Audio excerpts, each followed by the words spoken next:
Happy New Year. Welcome to the Rotary Club of Tulsa. I'm Karen Keith and delighted to be back here with all of you. Today our song and pledge will be by Joseph Bias. On the piano, of course, the great, the mighty, the wonderful Tom Wolfe. Our visitor introductions by John Howland, and now our invocation will be given by Luann Boulanger. And now for a moment of meditation or prayer. Dear Lord, peace to this earth, this gift of creation which we celebrate with joy and with reverence. May we take the time to see the radiance of creation, this gift of light and liquid and green growth. Peace to this earth.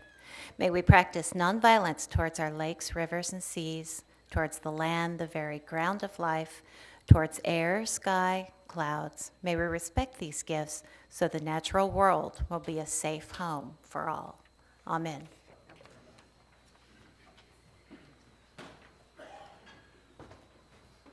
Well, here at the beginning of the year, let us sing God Bless America. God bless America, land that I love. Stand beside her and guide her through the night with the light from above. From the mountains to the prairies, to the oceans white with foam. God bless America, my home, sweet home. God bless America, my home, sweet home.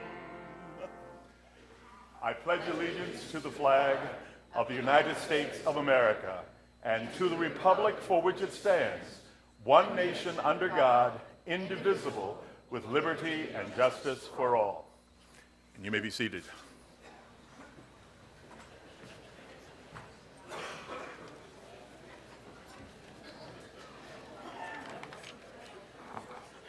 Hello, I'd like to recognize all of our guests today and thank them for venturing out in this wintry weather to be with us.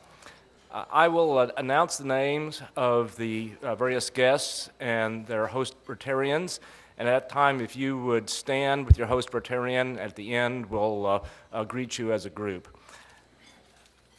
I have Dana and Michael Burks hosting Kelsey Burks with United Way. Kim Colwell is hosting Charles Hembry of Magnolia Design. Bob Jack is hosting Marco Silvestri with Building and Earth Sciences.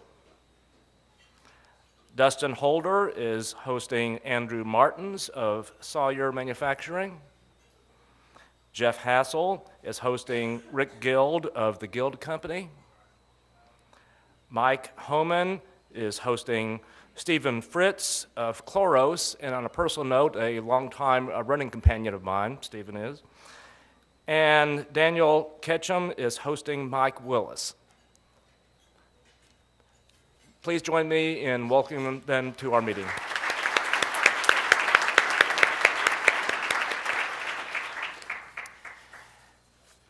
I'd also like to announce and recognize the guests of the speaker, and if you would stand up when I announce your name. Melton Edmondson, Oklahoma Bureau of Narcotics. Maureen Turner, City of Tulsa Solid Waste Services Manager. Darren Stefanik, City of Tulsa Solid Waste Supervisor. Jack Carney of Arvest Bank. Corey Williams, Executive Director of Sustainable Tulsa. Lynn Reed of One Oak. Deborah Perry Chambers of One Oak. Rebecca Brown of One Oak. And Vernon Smith of the City of Sand Springs. Please welcome these additional guests.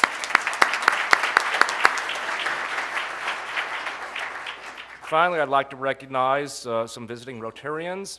From the Rotary Club of Southside Tulsa, we have Jack Carney.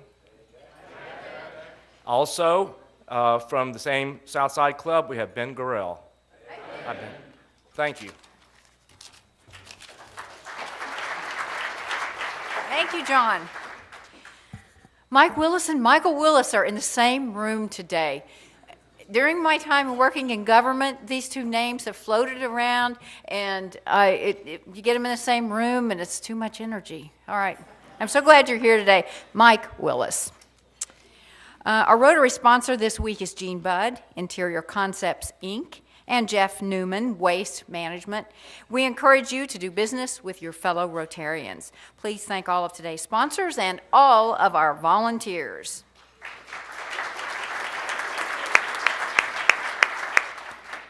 Committee meetings today, above and beyond, room 232, classifications 233, partners in education somewhere, and PR Marketing Committee has been canceled. The Youth Exchange is room 234.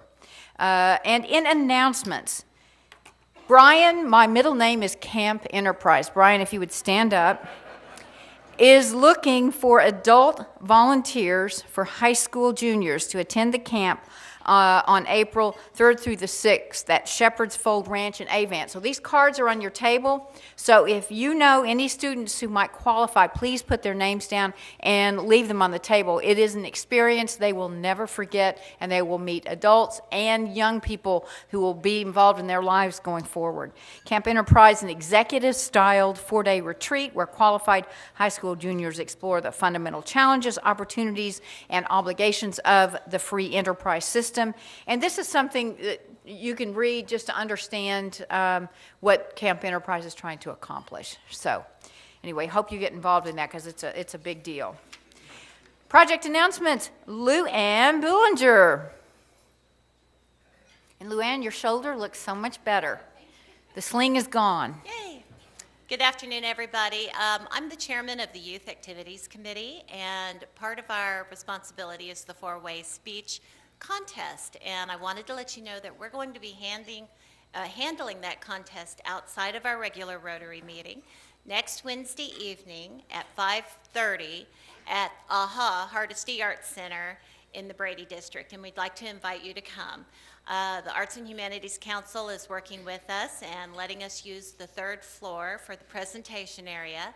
We have 6 high school students who are competing, and we have $2,200 of prizes that we're giving away, and thanks to Spirit Bank and Tulsa Teachers Credit Union for also supporting the event. There will also be a note in your Monday morning minutes, so maybe mark your calendar, come on over right after work. It's only going to be about an hour and a half, and we'd love to give a really good audience to these students. Thank you.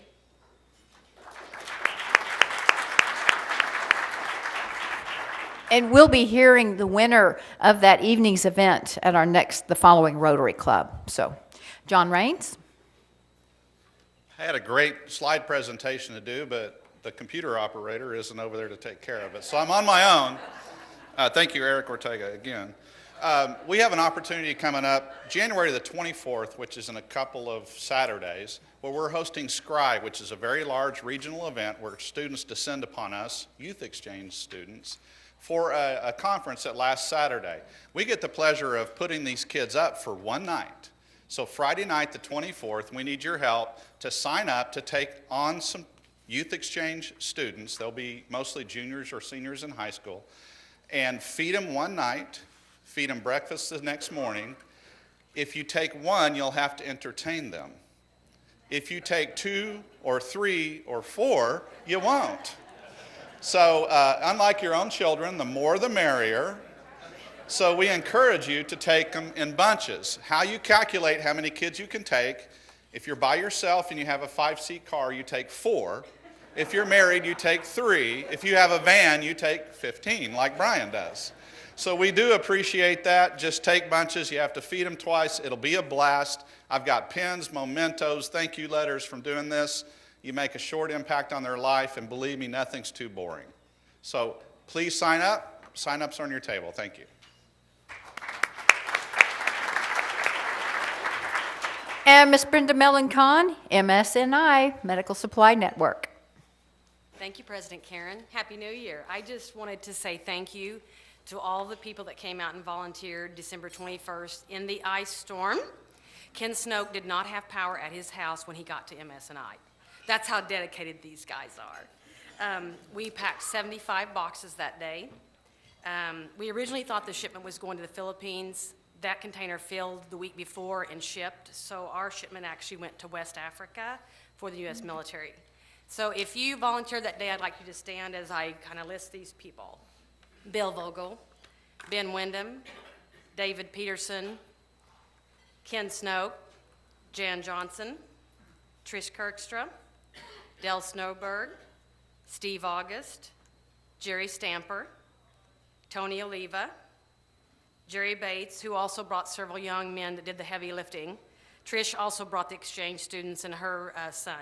So thanks again for your dedication, and we just appreciate everything that our club does for MS&I, and they couldn't do it without us. Thank you.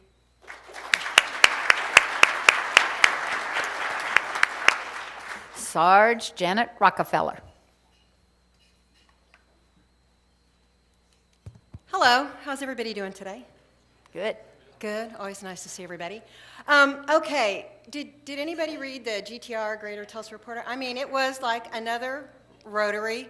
Yeah, I know, I love to see all the Rotary faces, and there will be more next week. But Paula, I mean, you guys shopped with cops, and it was just absolutely wonderful, and thank you again for that. And you were featured on page 30 of the January issue, so hope you can pick up a copy. Okay, and then we have Gary McCall, had lunch with him today, and $221, and he's just itemizing all that stuff. And then he goes 136 years, so I'm figuring, you know, he's like 100. You really look good, Gary. Yeah, because I'm sure Ted was only 36. Okay. Okay, and then, is this not precious? Oh. David Dobb, new baby in November, his very first baby. He's spry 70. I mean, spry. So anyway, he sent me this picture, and it's just wonderful. And just, you know, what else can you say? And I'm sure that if you see him today, stop him and ask him about his new son, and he'll have pictures for you. Okay. Thank you very much for the fine, too. Okay, and then Tom, you look marvelous at 72. Thank you very much for the fine. And then Ron, $100. And don't forget, I get your Santa hat. I didn't get that when we were Salvation Army, Salvation Bell ringing this time, but I do want it next time. So I'll do that. And Stephanie Cameron. Stephanie, are you here? Okay, well, I'm going to find her because she wore 6-inch heels while she was Salvation Army bell ringing. And I come up to relieve her, and I'm in a jean jacket and tennis shoes.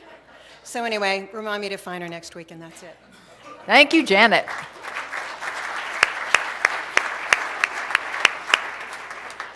All right, now you get to see a cute picture of Michael Willis.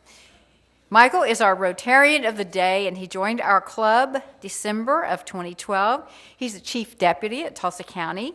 He serves on numerous boards, including Leadership Tulsa, the Met, Pros, and serves as a reserve police officer. He's the husband of Marcy and the father of the cutest thing on the earth, Olivia.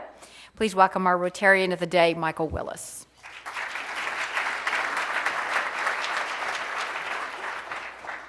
Thank you, President Karen. I have to just throw another shout out to my good friend Mike Willis. You know, Mike is the much better looking of the two of us, but I'm at least lucky enough to have a little bit more hair. So I just take what I can get, Mike.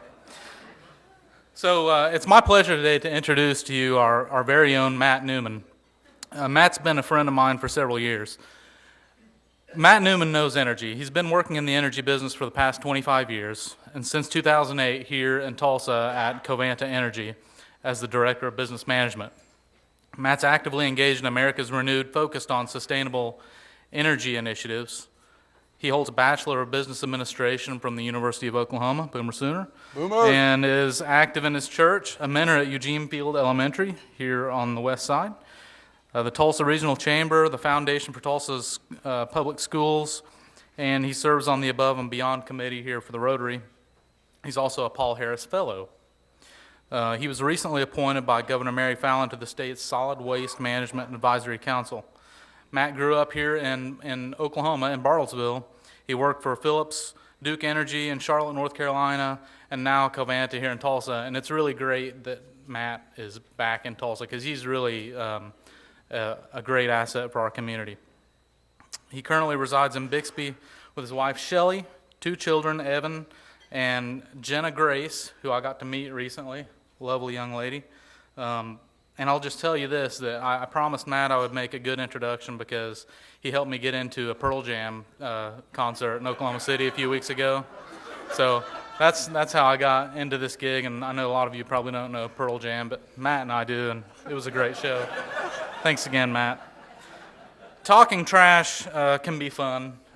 Sooners and Cowboys know how that goes, and at least that's what Matt tells me, that talking trash can be fun. And join me with a warm Rotary welcome to Matthew Newman. Thank you. Thank you. That's fantastic. Thank you very much. Great intro. Pearl Jam concert was fantastic, by the way. Just a fantastic concert. I'm going to wander around a little bit. I'm going to kick off 2014, and we're going to make this a little interactive. Okay, so I'm going to ask some questions. I want to see a show of hands, right answers, get little prizes. I'll get these 2 out of the way so that they don't have to answer any questions. I know Karen Keith could use a glasses cleaner. And you can use like an iTouch, iPad cleaner. So what I wanted to do, I'll talk about sustainability. I'm going to focus on sustainability today. I want to play a video and then get into my PowerPoint presentation. After the video and in my PowerPoint presentation, there's going to be a shameless plug. There'll be a few shameless plugs in here. So if you can roll the video. Now the overall award, you could say the tip of the Bellman Pyramid. It goes to Covanta Energy. When you throw out your garbage, you may think it's headed to a landfill, but it may come here to this West Tulsa plant instead. Covanta Energy is taking the trash you put out at the curb and converting it into renewable energy. Matt Newman, Covanta's Director of Business Management, explains. Each of our facilities thermally convert municipal solid waste into high temperature, high pressure steam that is either used in industrial applications, like the refinery across the street, which avoids their use of fossil fuel. But we also take that steam and put it through a turbine generator and make clean, renewable electricity that's delivered to the grid. Later this year, Tulsans will have the choice to recycle, and the waste left over will be incinerated and turned into electricity at this Covanta facility, the only one of its kind in this part of the country. And I believe it makes the city of Tulsa one of, if not the most sustainable city in a 5-state area. But this energy from waste facility is also into preventing drug abuse. Oklahoma ranks in the top 10 for prescription overdoses, according to the CDC. So Covanta has partnered with the Oklahoma Bureau of Narcotics. The state agency collects old medications that might be abused or end up in our water system, and Covanta takes it, like the other trash, incinerates it, and then turns it into electricity. We'll accept it here, destroy it, recover the energy from that waste stream. It doesn't impact the environment. Get it out of the waterways, get it out of the kids' hands. In less than 1 year, Covanta has accepted and destroyed 20,000 pounds of prescription medication. Turning trash, including old prescription drugs, into energy is something Covanta does with pride. It's about education. It's about bringing society's focus on sustainability and society's focus on our environment and the best way to manage how we consume things and how we dispose of things. Congratulations to Covanta Energy and its Energy from Waste program for winning the 2012 Bellman Overall Award. So we're going to focus on sustainability, and when he cues up the slide here, everyone knows the 3 arrows in a circle: reduce, reuse, recycle. There's actually a 4th R in the EPA's hierarchy of managing your trash. Anybody know what the 4th R is? Recover. That's right. The 4th R is recover. Recover energy. Once you've done the reduce, reuse, recycle, the EPA hierarchy is recover, then take what's left over and what you can't recover to landfills. So that's our highest. Whoop.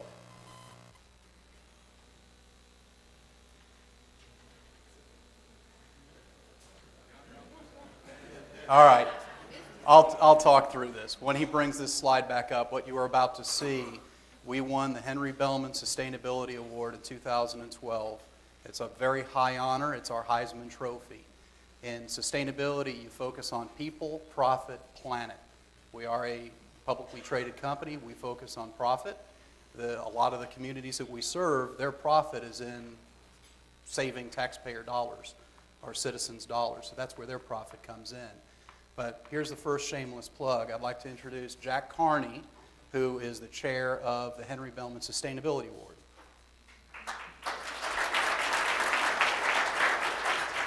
Also, Corey Williams with Sustainable Tulsa. What Corey is doing for Green Country is leading the state in sustainability, and enviable what she's accomplishing in Tulsa. We're ahead of every city in the state, and I think ahead of many cities in a 5-state area, as you'll see in just a moment. Jack and Corey have a table set up for the Henry Bellman Sustainability Award information. Highly recommend you stop by their site or their table when we finish up. So I may have to, I'm live on a mic so I can sing. It'd be terrible. Pearl Jam.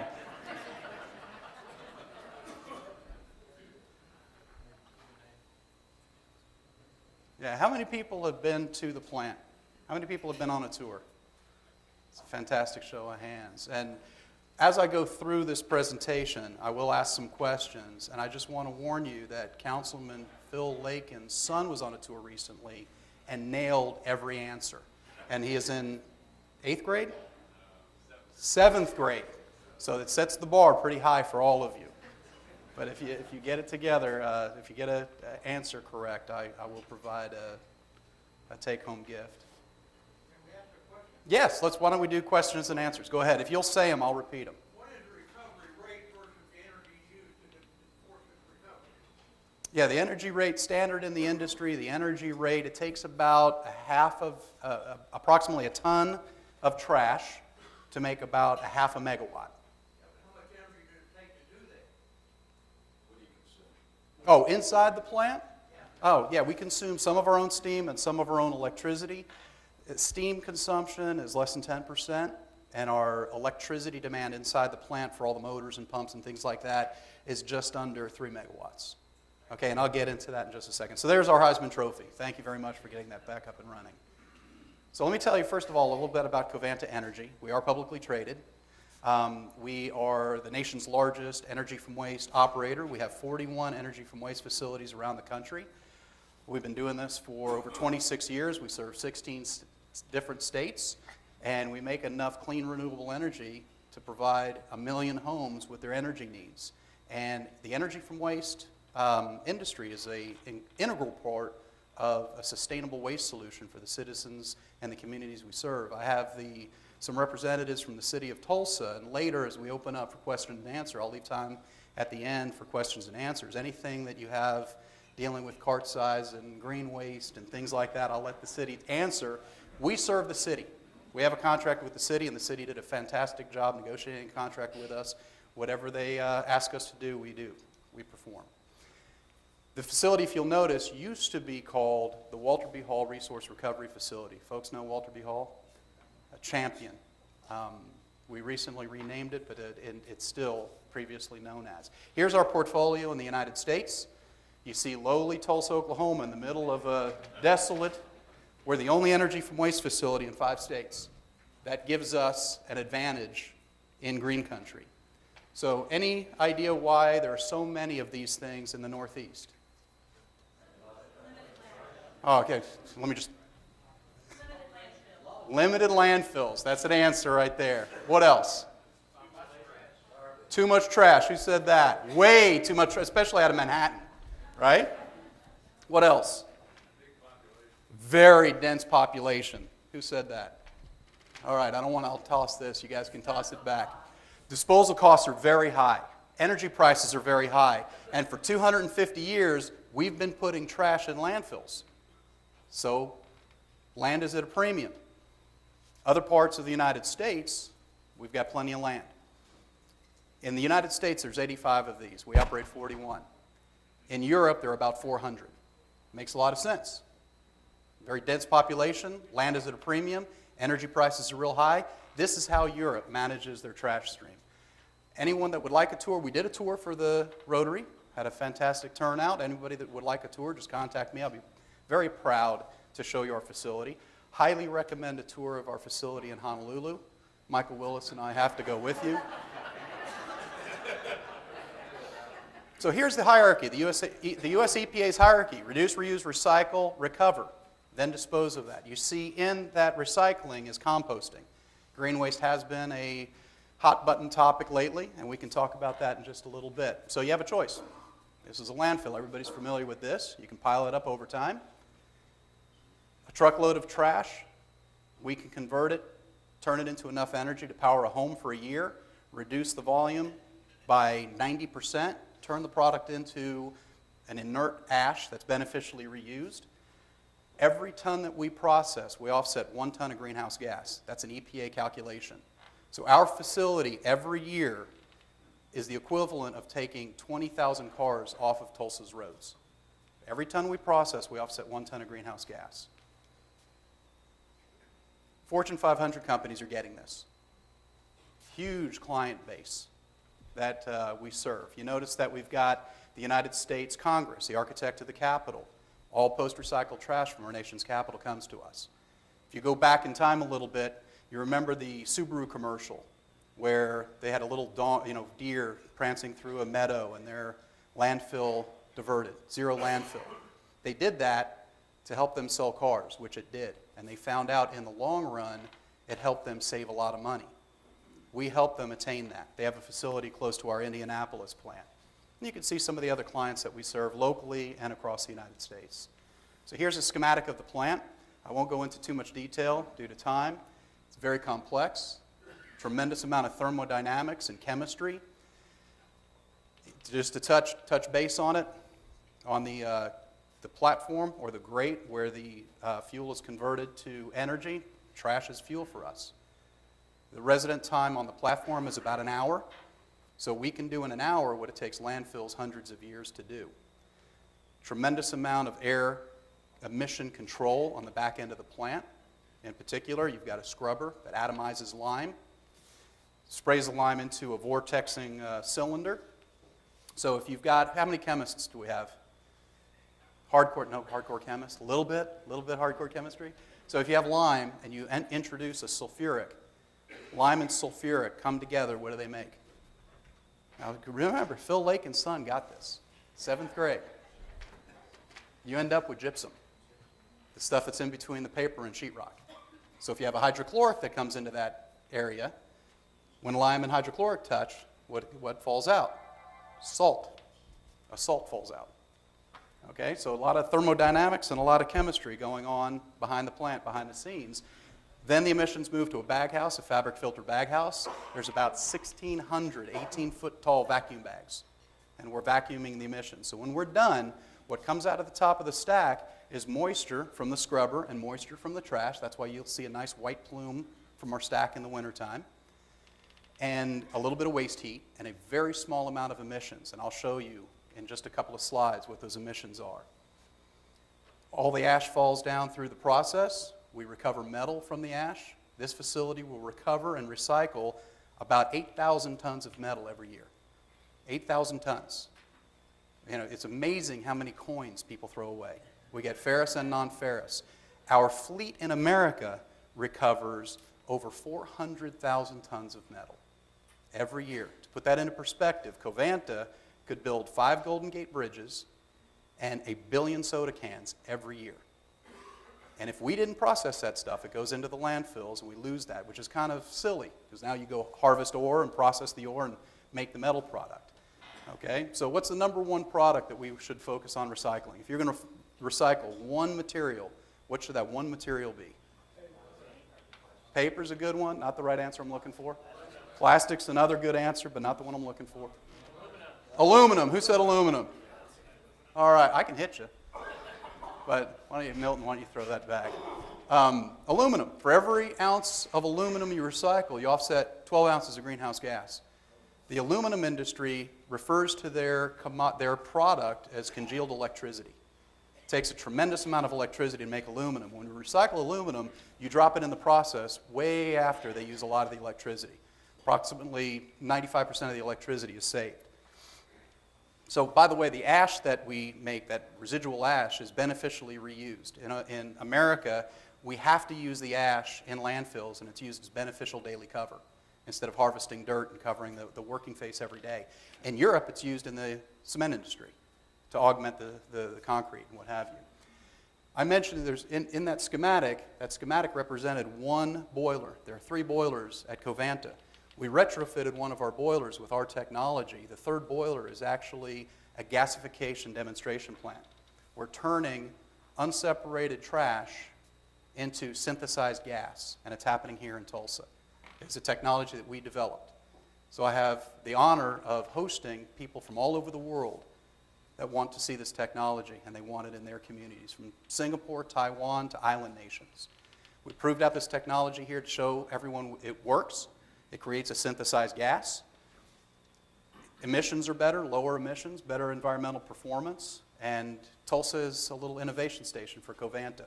I mentioned earlier, very small amount of emissions. This is the facility's emissions. We stack test every year, mandated by permit, very highly regulated industry. The topmost line is the EPA's permit limit for that basket of emissions at the bottom. The basket at the bottom is particulate, dioxins, lead, cadmium, SO2 hydrochlorics. We can perform anywhere in that white zone. We choose to perform all the way at the bottom. Okay, to put that into perspective, here are some example emissions, dioxins. Dioxins are created at low temperature combustion. Your fireplace, your wood-burning fireplace. It's actually one of the articles in here. The number 1 dioxin emission in the United States and really around the world is wildfires. The number 2 is landfill fires. You go all the way down to the bottom and you've got energy from waste. Actually, chimneys, wood-burning fireplaces emit more than our energy from waste portfolio. This is the same information but just in data form because it's kind of hard to see those bars at the bottom. Here comes another shameless plug. We're involved in our communities, every one of our communities around the United States. In Oklahoma, I'm very proud of a program that we partnered with the Oklahoma Bureau of Narcotics. Oklahoma kind of leads the nation in prescription drug abuse. On average, we have approximately 2 young adults every day dying from overdose prescription medication. They're getting this from your medicine cabinets. So if you've got medicine, expired medication, unneeded medication, don't put it down the toilet or down the sink. That goes right into the Arkansas River. There are white boxes, secure boxes that you see here in our police departments and sheriff's departments. The Oklahoma Bureau of Narcotics comes by, picks all of these things up, brings them to our plant. We destroy them, turn them into clean, renewable energy, no impact to the environment, and Covanta does not charge the Oklahoma Bureau of Narcotics for this service. We are for-profit. This is more important. We introduced Milton Edmonston earlier today, one of our heroes in uniform, fighting this battle every day in Oklahoma. So chipping away at it, slowly but surely chipping away at it. Very proud. This is the only statewide program in the United States. And I'll show you a statistic in just a minute. We also do Mercury Bounty programs, do Earth Day. We also sponsor Eugene Field. This church is a big supporter of the West Side. They actually sponsored Eugene Field 19 or 20 years ago. So, a couple of glamour pics. You see on the right side, that is Director Weaver of the Oklahoma Bureau of Narcotics. We loaned him, and stress on loan, our Heisman Trophy, our Henry Bellman Sustainability Award. That was in Oklahoma City for a little while. That's me and Director Weaver in the middle and our facility manager, Jody Howard, on the left. We also presented Governor Fallon with a Million Thanks Award. Our company to date has exceeded 1 million pounds of medication nationwide. In Oklahoma, just last year, you see that bottom statistic, just last year, this past year, 2013, we've accepted and destroyed over 108,000 pounds of prescription medication. Staggering, staggering to see that kind of volume come through, thinking about where it was. We also, in 2013, were honored with the Solid Waste Association of North America Excellence Award here in Tulsa. You know, it's another Heisman Trophy. Not as important as the Henry Bellman Award, but it is an honor to receive that. So remember, it is not wasted if it's brought to our facility and turned into clean, renewable electricity. Okay? I'd like to open the floor for any questions. Yes. Dioxins are an emission from low temperature combustion, like I mentioned, with wood and things like that. Dioxins and furans are a known carcinogen. Okay? So cigarette smokers. In our facility, dioxins are created as there's low temperature combustion on the lower portion of the platform. Volatile gases are moved up into the boiler. We introduce tertiary air and bring the temperature up to about 2,000 degrees Fahrenheit. Okay, the steam that we produce is at 650 degrees Fahrenheit at 650 psi. 2/3 of that steam goes over to Holly Frontier. So it's kind of ironic. I think we've got the most sustainable refinery in America. You know, I mean, they're using non-fossil fuel or green fuel to run their facility. About 1/3 goes through the turbine generator. At high temperature combustion, we break apart the dioxins and furans, but we create NOx, NO subscript X, which is a precursor to smog. Now we've got to go after the NOx, and we do that with a proprietary technology and also aqueous ammonia, atomized aqueous ammonia. Yes, sir? The Tulsa County Medical Society has a program of recycling medications being thrown away, and it's offered $2 million through the charity clinics where it's used again. You ever contact them? Yeah, and the question was the Tulsa County Medical Society does some drug reuse, recapture, reuse, and then represcribing to save money or to basically donate the drugs. And fantastic service, fantastic service. The challenge is they're overwhelmed. They have to have a pharmacist, they possibly have to have a doctor. You have to basically manage and handle this stuff. Individuals have to repackage it and handle it. So if you can imagine trying to handle 100,000 pounds of this stuff, they're doing the best they can, and it's a fantastic program. And I wish we did more of that. Yes, sir? Where does the trash come from? What materials do you not accept? Okay, it's a good question. Where does the trash come from, and what materials can we not accept? We serve all of Green Country. Our number one client is right here, the city of Tulsa. So if you live in Tulsa, you've got your recycle bin, right? And you've got your trash bin. The trash bin comes to us. Okay, we also serve other communities in this area, from Coweta and Owasso and other, Veneta, Pryor. We have clients that will truck their office trash from Houston, Texas, driving by landfills, from California. What we cannot accept is anything that's hazardous. We can only handle non-haz. Okay, and we have tremendous controls in place to manage that. Okay? Yes, Liz? Matt, given that Oklahoma has the lowest disposal cost in the nation, why did Covanta make this investment in Tulsa with the facility? There's a big history behind that. Walter B. Hall was involved in that, and also, anyone know who the mayor was back in the early 80s, kind of late 70s, early 80s? Inhofe. So Senator Inhofe was a driver on this one. You know, and who would have thunk, you know, something that's green and sustainable. But the drivers then, and it was very appropriate, the drivers then is the city of Tulsa could not permit a landfill. Couldn't get a landfill permit. And deregulation of natural gas was coming. That's why I entered the energy industry as deregulation was occurring. So there were fears that natural gas prices were going to go very, very high, very volatile. Gas prices go very high, possibility of losing the refinery and all of those jobs in that tax base. So we need a way to get rid of trash, and we need a non-fossil form of steam that's more economical than natural gas. So those were the drivers. As soon as the facility was built, the state of Oklahoma said, we were just kidding. Here, you know, whoever wants a permit for landfills, go for it. And we ended up with a bunch of landfills. Yes, sir, in the back.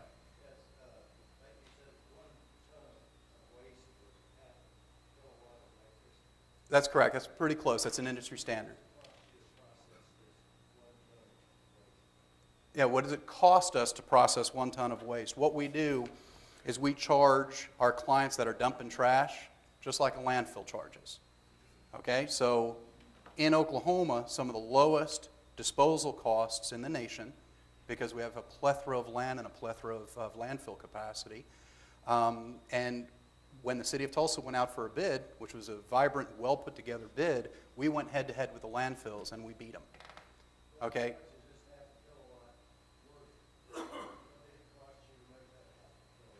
Yeah, the question is, what does it cost us to make half a kilowatt? We're publicly traded. I'd rather look at the company-wide information.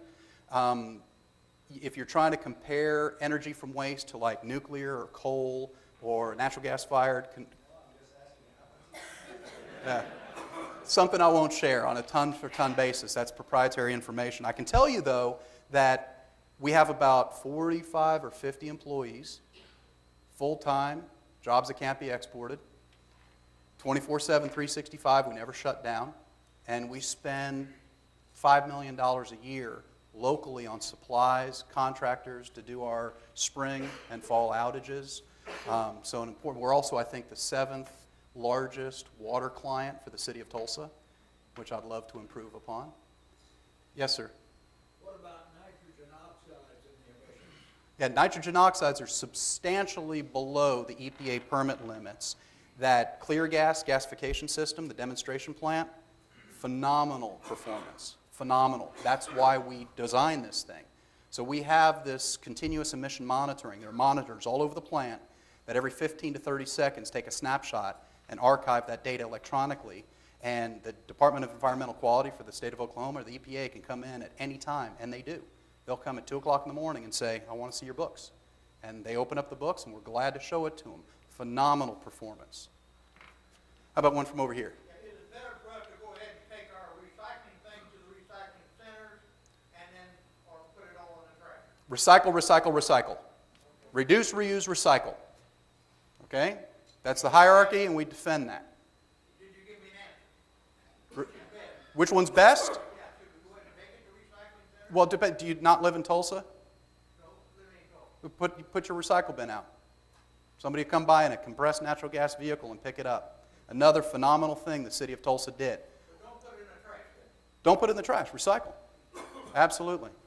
That's a percentage. You said that you're getting trash from Houston and California and other places. That's a percentage. How much of the trash that they're bringing to Tulsa that you're converting is there compared to the Tulsa trash? Oh, Tulsa, substantially more than anything else. The facility can process 320,000 tons of trash every year, nonstop. Outside, very small amount. We serve the city of Tulsa and the Green Country first. Yes, sir. Do you have excess capacity that you can take on more trash? No, we do not. We're full. Any plans to do landfill recovery? No. Because we're full, we're processing all we can process. Right there. No, you. Yep, you. You. Is there a listing on the website of the locations of the pharmaceutical disposal boxes? Yes, Q Mill. Oklahoma Bureau of Narcotics. If you Google Oklahoma Bureau of Narcotics, they have a button on there and you can see all 77 counties are now covered. 135 containers, 150 containers now. What these folks are doing is phenomenal for Oklahoma. Where are they here? Police departments, sheriff's department. That guy right next to you there probably knows. Yes, sir. What are your expansion plans in this region for new facilities? 0. We're focusing on Europe, where they get this technology. Canada gets this. Far East gets this. Even the Middle East gets this. Island nations get this. Our facility in Honolulu, we just did an expansion in Honolulu. The expansion is almost the size of the Tulsa plant. But in America, we've got to come up with an energy policy first. What's the difference between disposing of your pharmaceuticals in your trash, they're going to make it to your facility, versus going to one of these pharmaceutical? Depends on where you live. Okay? I know if you take it to the police department or the sheriff's department and put it in that white box, he'll get it, and I know we will hand feed it into the machine. I know it's done. It's gone forever. Okay? If you put it in your trash, if you're in the city of Tulsa, well, it'll end up coming to me, I hope. I know when Milton brings it to us. If you don't live in Tulsa, I don't know where it's going. Yes, sir? You get any subsidies from the government? 0 subsidies. Solar, wind, Others get subsidies, we do not. So we're really misunderstood in America. Yes, sir? I think the question may have been answered just a minute ago, but you bought an existing facility that you operate. Given the economics that you have now, the prices that you get for your steam and electricity, would you justify building this plant today? In Oklahoma, probably not, to be honestly, no. Because we have so much natural gas, and natural gas is now a focus for energy, energy creation. Certain parts of the nation, yes. As I mentioned, lowest tipping fee in the nation. You go to the Northeast, and it's $50, $70, $80, $90 a ton. You go to island nations, it's $300 a ton, and they're paying $200 a megawatt. Okay? Only if, what will trigger it is just what created this plant was a legislative issue and a natural gas deregulation issue. So legislative issues will encourage energy from waste. In the UK, they instituted or implemented a $100 per ton tax tariff if you go to a landfill. So you got to pay the landfill operator his tip fee, plus you got to pay the government $100 a ton. That encouraged energy from waste. Got just one, how many more? One more question? Yes, ma'am. Okay, I had a statement and I had a question. First of all, I love trash because this age of identity theft, just in case, I think this guy knows. I love that. Number two, do you manage hospital waste? We can take hospital waste as long as it's non-haz. So the hospitals do come to us. They mandate that their material, their trash, everyday trash, but what's called red bag, what you consider red bags, sharps, and things like that, that has to be handled in a different fashion and sterilized, and we don't do that. Okay, so their office trash and cafeteria trash, post-recycle trash, yes. Does that answer the question? I guess so, because Okay. I would think there would be other things possible. I mean, that must be a sensitive. Yeah, it is. And one of the things we do for the Fortune 500 companies, and we mentioned identity theft, you come to the plant at any time, and there may be armed guards watching us feed things into the hopper, where they had a police department or somebody that serves a police department makes ID badges, and it was a bad batch. So now you've got a police officer's name, an ID card, their ID number, but a bad card. You don't want to put those anywhere other than destroy them. So we good? No, one more. One more question. Is green waste better burned or composted? Is, I'm sorry? Green waste. Reduce, reuse, recycle, recover. Okay, so the recycle part, there's composting in there. But let's go back to the sustainability. People, profit, planet. What we pay here as citizens, very low in the nation. If everyone in Tulsa was willing to pay substantially more, you can have a phenomenal composting area. So you can look up at areas where composting is big, areas in the Northeast, where land is at a premium and people are willing to pay. It makes sense in that profit formula to do substantial composting. Tremendous problem with green waste in Florida. We have you saw our portfolio in Florida. We have a lot of plants in Florida. They still have way too much green waste. They compost like crazy. The advantage that Tulsa has above Oklahoma City, Lawton, other areas in Oklahoma is they have an energy from waste facility. And the city of Tulsa was smart enough to put into our contract that we have to take garbage and green waste. So we work closely with the city of Tulsa to help them figure out this whole equation, and they're doing a bang-up job. So again, any questions that deal with city of Tulsa questions, you guys will hang out a little bit after this and answer questions. And our president, Karen, he said you had a question for me? Don just took care of it. Okay, all right. Folks, thank you very much.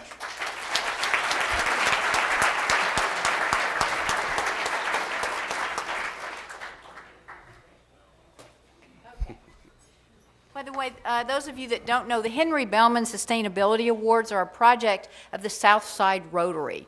And they're going to be set up outside and get some information. It is one of the best programs. Of course, IBA is another one, and the Crescendo Music Awards. But In terms of our Rotary program, I think it is on par with what we do in terms of being one of the best programs in the nation. So I hope you'll support them on that. And Jack, I'm so glad you were here. And by the way, can we not acknowledge, let's not talk about the OSU game, but can we not acknowledge that that OU game was one of the best games anybody has ever seen? Ed, I did that for you, but also for Matt and for Michael. So, all right, and Matt, in your honor, this book will go to Celia Clinton, our adoptive school, and thank you for signing it. Thank you very much. And thanks for being here today. And Matt is also a Rotarian, if you didn't know, a fantastic Rotarian. So thank you very much. Next week, I've been trying to make this happen. Our program committee's been trying to make this happen. Jeff Stava will be here, and I think we all know his daddy, John, and he is going to talk to us about the latest things with the Gathering Place. And I think you are all going to enjoy to get the latest and greatest on what's going on with that project. And the following week, we'll have the four-way speech winner and another guest speaker. And now we'll close with this week's Mystery Rotarian. Our Mystery Rotarian celebrated his 7th birthday in Kenya. He was enrolled in the Kenya International School as a first grader. And our Mystery Rotarian was proud to show off his U.S. bicentennial shirt. That was a big deal, even in Kenya. And his high school days were not quite as exotic. Here is our own Dustin Holder looking smashing in his senior photo. And of course, Dustin is still smashing today. And Dustin, would you please stand up? Oh. He left. I'm going to kill him. I guess that's one reason you should tell him we're doing this to him. Oh, well. Hey, if you do have some photos at home, or I had to call his dad to get these, so I will be calling family members if you don't help me with this. So anybody's got some fun photos that we can play with for the Mystery Rotarian, I would appreciate getting those. Thank you all very much. Have a great week. Stay warm. See you next week. Thank you very much for the comment. Thank you for the opportunity. Good job, Chief. Thank you.